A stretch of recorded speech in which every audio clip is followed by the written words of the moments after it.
Em um mundo marcado por guerras, perseguições e conflitos ideológicos, o grande conflito começa a sua jornada guiando o leitor por entre as sombras da história, revelando os bastidores de uma guerra que transcende reinos e impérios, uma guerra espiritual travada entre o bem e o mal, entre Cristo e Satanás.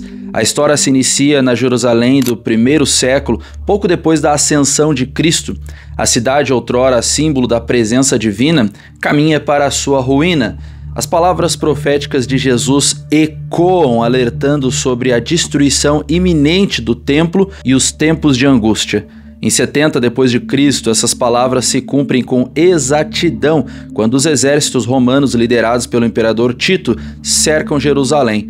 A história mostra a decadência espiritual do povo judeu e a rejeição do Messias, retratando como isso culmina na perda da proteção divina e na queda da cidade. A narrativa, então, avança para os primeiros séculos do cristianismo, um tempo de fé inabalável e sofrimento extremo. Os cristãos são lançados às arenas, queimados vivos, perseguidos implacavelmente pelo Império Romano. Contudo, cada gota de sangue derramado se torna semente para os novos conversos. A fidelidade ao Evangelho cresce mesmo diante da morte. Mas o inimigo, vendo que a perseguição apenas fortalece a fé, muda de tática.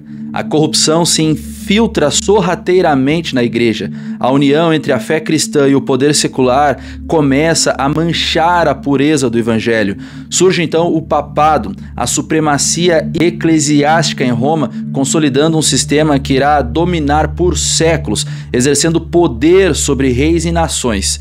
A religião de Cristo agora é mesclada com tradições humanas e a verdade é sufocada sob o peso da autoridade eclesiástica. A Idade Média, ou como Ellen White denomina, a noite escura do papado, mergulha a humanidade em trevas espirituais. A Bíblia é retirada do povo e o acesso à verdade é reservado aos sacerdotes.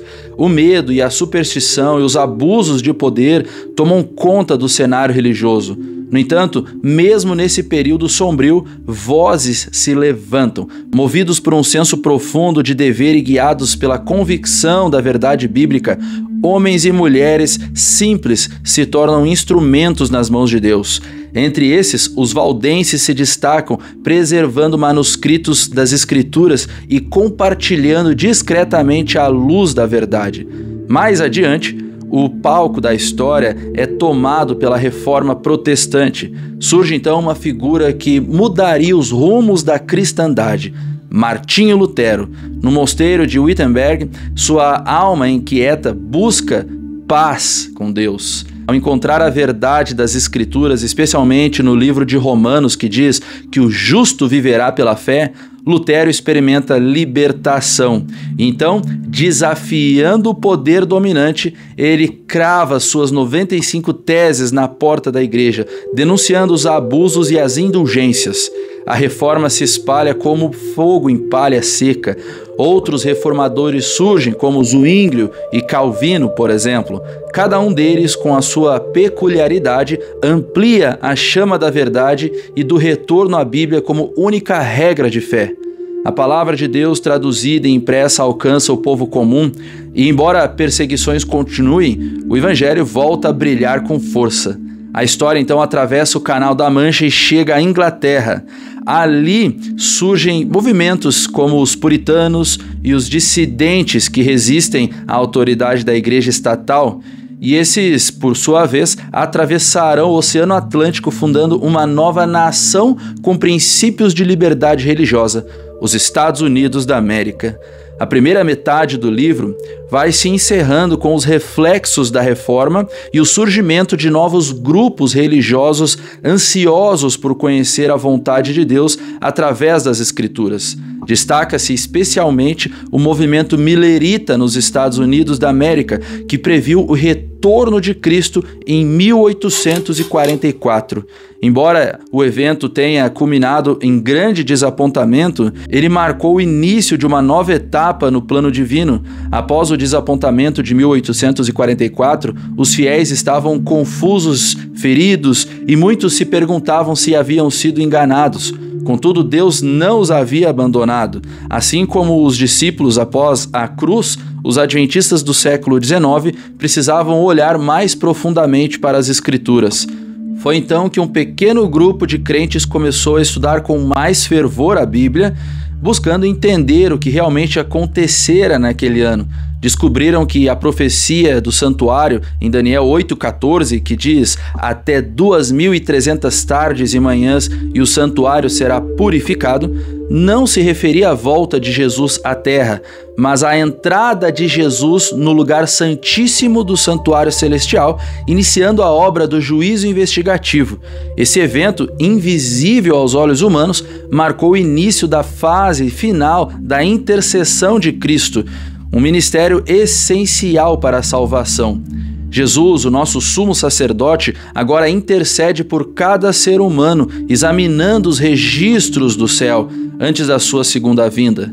É uma mensagem solene, mas cheia de esperança.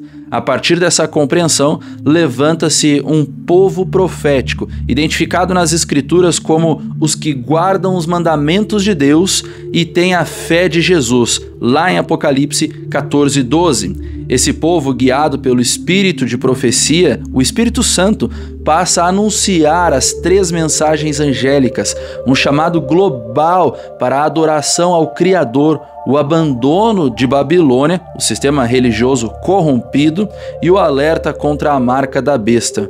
A profecia revela que nos últimos dias haverá uma intensificação do conflito entre a verdade e o erro.